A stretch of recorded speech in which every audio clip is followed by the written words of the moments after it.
Gwendal, comment est-ce que tu le vois, ton papa? Bah, ça va. Est-ce que c'est un monsieur qui est très sérieux? Pas tellement. Jean-Claude Fournier, l'actuel père de Spirou et Fantasio, est d'origine bretonne et habite à Rennes.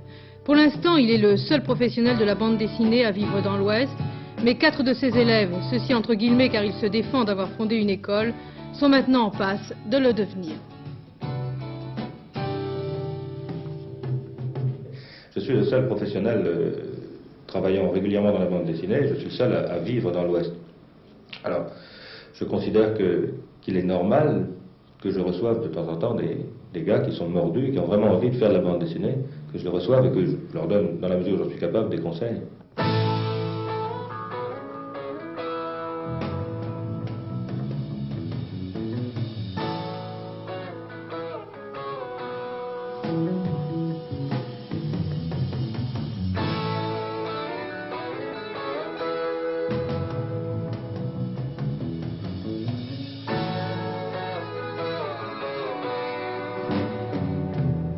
Peu à peu, il y a un tri. Oh oui, une décantation qui se produit et à la fin il reste très peu. Si je reçois 100 gars, sur les 100 gars que je reçois, il y en a un ou deux qui continuent à revenir me voir. Et il vient un moment où je propose à ces gars de venir s'installer ici le mercredi après-midi ou quelquefois pendant leurs vacances, s'installer dans mon atelier, pour travailler non pas sur mes histoires, mais travailler sur leurs histoires, mais en ma présence. C'est-à-dire que moi j'ai des choses à apprendre d'eux en définitive et eux ont des choses à apprendre de moi, en particulier un tas de petites techniques qui sont des petits trucs de métier, mais qui sont très importants. À quoi attribuez-vous, si vous voulez, cette faculté des Bretons à faire de la bande dessinée? Ben moi je crois, comme je vous l'ai dit tout à l'heure, c'est que je crois que le breton est les bretons sont des gens qui aiment bien raconter des histoires. Ce sont des conteurs, les bretons. Et en fait, une bande dessinée, c'est un conte, hein, on raconte quelque chose. On le raconte avec des petits dessins, mais je crois que ça tient à ça. Et puis enfin, je crois que, de manière générale, les bretons ont beaucoup d'imagination. Hein. Je pense que c'est dû à ça. Jean-Claude Fournier prépare en ce moment son prochain album, ce sera le 8e et il aura pour titre L'Encou.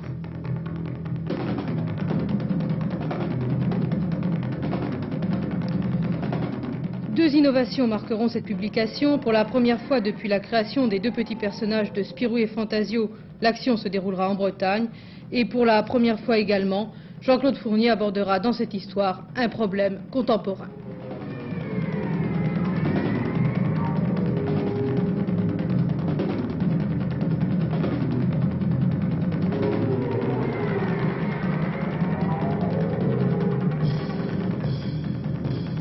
Là, je parle de centrale nucléaire parce que c'est une chose qui me fait peur, moi, l'installation presque sauvage, on pourrait dire, de centrales nucléaires partout, en particulier en Bretagne, me fait peur. J'estime que tous ceux qui ont la possibilité de s'exprimer doivent s'exprimer, faire quelque chose pour, non pas alerter, non pas faire peur, mais faire en sorte que, bon, moi, mon public étant les enfants, faire en sorte, par exemple, que les enfants aillent poser des questions à leurs professeurs ou à leurs parents ou aux gens qui connaissent le problème autour d'eux, quoi. Afin je veux participer à une sorte de campagne d'information sur le problème.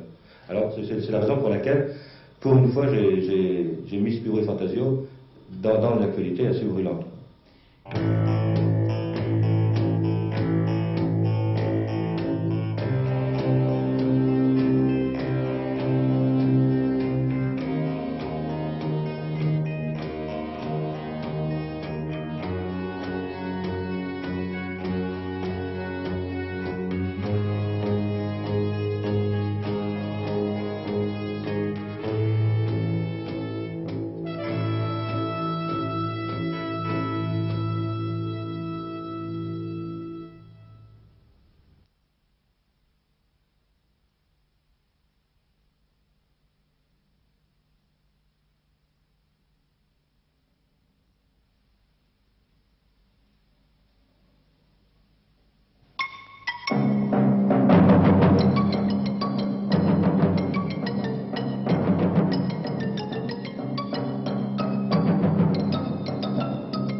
Je suis le nouveau dessinateur de Spirou depuis 6 ans.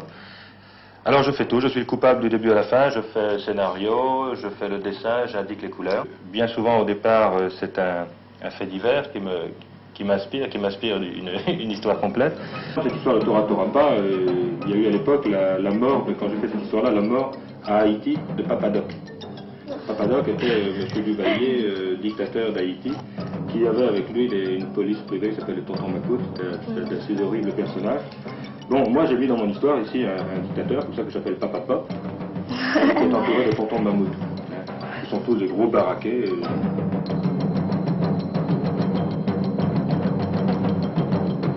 Autrement, pour les différents éléments, évidemment, il faut une documentation. Enfin, moi, il me faut une documentation assez précise hein, sur les... Par exemple, là, ce sont des voitures. Bon, il n'y a pas de problème. Ces voitures doivent être réelles. Hein. Les différents accessoires de la voiture doivent être placés au bon endroit. On doit bien reconnaître la voiture, d'abord, première chose. Sauf celle-ci. Là, il y a une voiture qui est en mauvais état, une voiture qui ne marche pas, une voiture qui tombe en panne. Là, il est évident que je dois faire une voiture totalement fantôme. Hein, parce que sinon, le fabricant de la voiture va prendre dessus.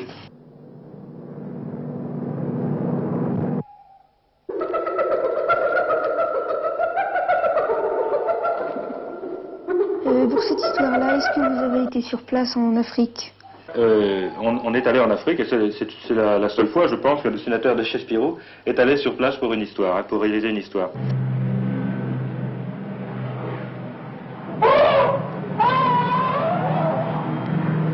Mais est-ce que vous avez déjà raconté un fait que vous avez subi, vous? Alors effectivement, dans cette histoire, lorsque l'avion de Spirou et Fantasio arrive dans le parc des Nyokolokoba, il y a le pilote de l'avion fonce sur des éléphants qui se trouvent en plein milieu de la piste d'atterrissage.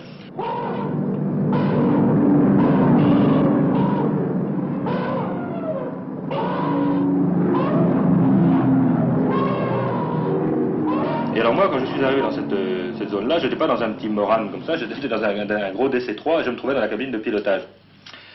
Et le commandant de bord m'a dit non, vous n'avez qu'à rester là, bien vous accrocher, vous allez voir ce qu'on va faire. Et il y avait non pas des éléphants sur la piste, mais il y avait des vaches sur la piste.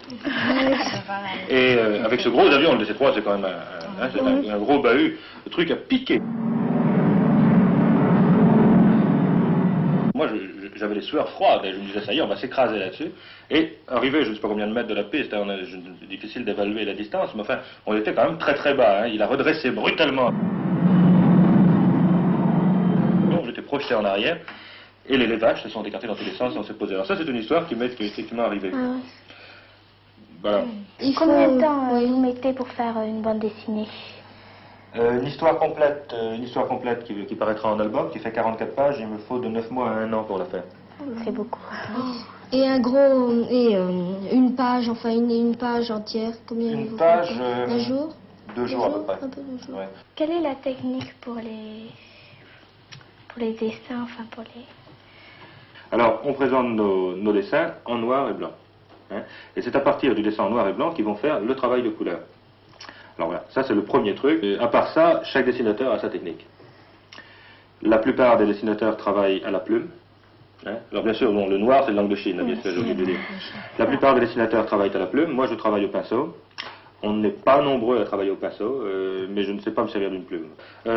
Les techniques également, certains dessinateurs font un crayonné, hein, le dessin au crayon très simple, et démarrent tout de suite sur une construction simple, le crayon démarre à l'encre tout de suite. Moi je fais partie des dessinateurs qui au contraire alors pinaillent le crayonné, enfin crayonné très précis, le plus précis possible, de sorte qu'avec le pinceau ensuite il n'y a plus qu'à suivre les indications. Alors voilà pour en gros la technique. Alors c'est toujours dessiné en plus grand que le format de publication, parce qu'on part du principe qu'un dessin réduit est toujours plus chouette qu'un dessin en grand format. C'est-à-dire qu'un dessin réduit, les défauts sont réduits également, donc ils s'atténuent.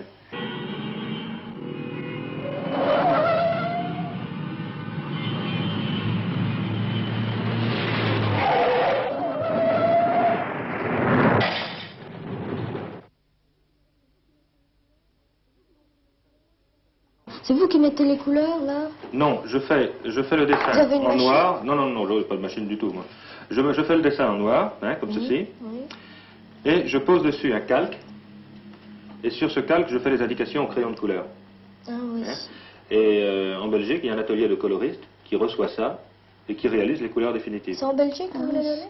Oui, tout ça est fait en Belgique. Hein. Oh, mais c'est du voyage. L'éditeur est en Belgique, c'est imprimé en Belgique et c'est colorié en Belgique.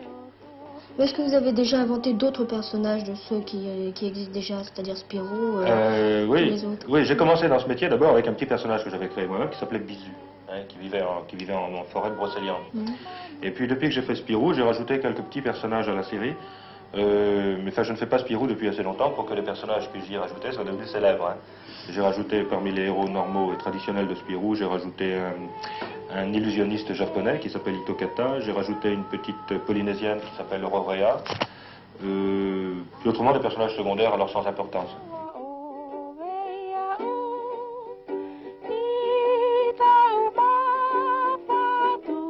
Est-ce qu'il y a toujours l'animal là qu'on voit avec lui là, qui l'accompagne? Le marsupilami? Oui. Ah, le marsupilami, non, actuellement il n'est pas dans les aventures de Spirou, mais il va y revenir prochainement. C'est un animal absolument fabuleux, merveilleux, qui peut tout faire, quoi. Hein. Il sort les héros de situations absolument inextricables. C'est une sorte de potion magique, en fait, le marsupilami. Quel est le titre du la prochaine bande dessinée de Spirou? Alors, la prochaine, celle qui passe dans le journal Spirou actuellement et qui paraîtra en album au mois de novembre, s'appelle Du cidre pour les étoiles.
Ce célèbre personnage de bande dessinée, vous l'avez reconnu, bien sûr, c'est Spirou. Ce jeune garçon intrépide, né en 1938, dans le journal à qui il a donné son nom, a connu depuis 32 ans déjà bien des aventures.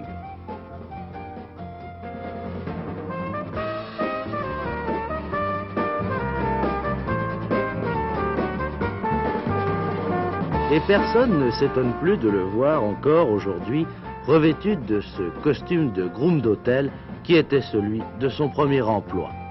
Créé par le dessinateur Rob Vell, Spirou a été repris au fil des années par plusieurs dessinateurs, d'abord André Gillin, JG, puis par André Franquin, l'actuel créateur de l'inénarrable Gaston Lagaffe. Aujourd'hui, la destinée de ce sympathique personnage est entre les mains d'un jeune dessinateur rennais talentueux, Jean-Claude Fournier. Bon, Jean-Claude Fournier, qui êtes-vous? Eh bien, je suis un Breton de 27 ans, né par erreur à Paris. D'origine bretonne, quelle région? Sac-et-Portrieux. Vous y tenez, hein, à cette origine. Oui. Absolument. Comment êtes-vous venu à la bande dessinée? Oh, par toute une histoire. J'étais étudiant à Paris pour devenir professeur de dessin. Et puis, j'étais également tenté par le dessin humoristique, par la bande dessinée. J'en lisais beaucoup à l'époque. Puis, comme mes études de dessin ne marchaient pas bien, ça ne m'intéressait pas tellement, en définitive. Puis, il y a une petite anecdote aussi. Oui, il y a une petite histoire marrante. Mon dernier bulletin scolaire, le professeur de dessin, de la matière dessin, avait écrit textuellement sur le bulletin: n'a jamais su dessiner, ne sait pas dessiner ne sera jamais dessiné. Ça, c'est vraiment la bonne histoire. Consécration rapide, après 3 ans seulement, le premier album de Jean-Claude Fournier va sortir en librairie le 10 novembre prochain. Son titre, Le Faiseur d'or. Tirage, pour l'édition de langue française seulement, 50 000 exemplaires. Un tirage dont bien des écrivains seraient flattés. Jean-Claude Fournier, quelle a été votre première bande dessinée? Première bande dessinée publiée dans le journal Spirou, qui a été ma première vraie bande dessinée professionnelle, c'est Les Aventures de Bisu. Qui c'était Bisu? C'était un espèce de petit... Il se présentait un peu comme un lutin. C'était un poète, un petit poète qui vivait dans la forêt. Dans mon esprit, c'était la forêt de Brocéliande.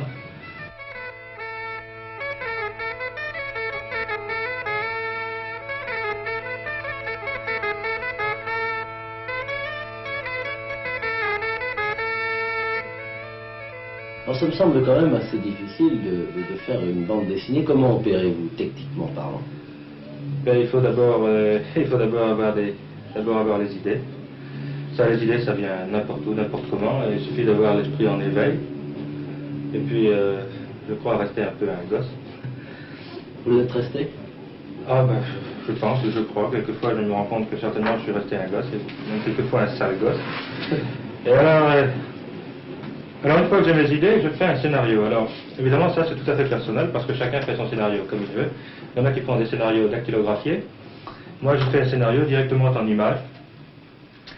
C'est-à-dire que je fais au brouillon très rapidement, mes petites images, ma mise en scène très rapide. Ce scénario, je le relis, je le broche dans une espèce de petit bouquin, comme ceci, que je présente à mon éditeur. D'abord à mon rédacteur en chef. Et si mon rédacteur en chef est d'accord, il présente à l'éditeur. Et à eux deux, ils voient les rectifications à y apporter. Et puis je passe à la réalisation. Alors je recopie mon scénario, je le recopie au propre sur les planches, sur les pages. Au crayon d'abord, au crayon? Oui, alors je commence par un crayonné très rapide qui peu à peu s'affine. Et puis une fois que j'estime mon crayonnage suffisant, je passe à l'encre. Quelles sont vos petites passions? Oh, pas mal de choses, j'ai plusieurs petits hobbies. Enfin, j'aime bien me promener, comme aujourd'hui, dans la campagne. J'aime bien aller au bord de la mer. Au bord de la mer, j'aime particulièrement quand il y a des tempêtes. Je suis assez romantique. Est-ce que vous pensez qu'il y a une influence du cinéma dans ce que vous faites, dessiner? Ah oui, certainement. Inconsciemment, mais certainement, oui.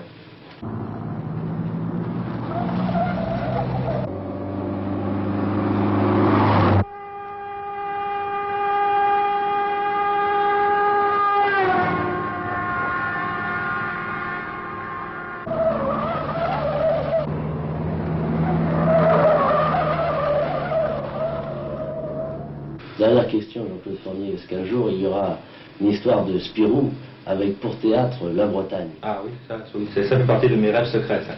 Mais j'attends d'être plus au point de vue dessin pour entamer cette histoire-là. Mais c'est certain, un jour ça se passera en Bretagne, il y aura une grande aventure de Spirou, ou peut-être même un cycle d'aventures de Spirou qui se dérouleront en Bretagne.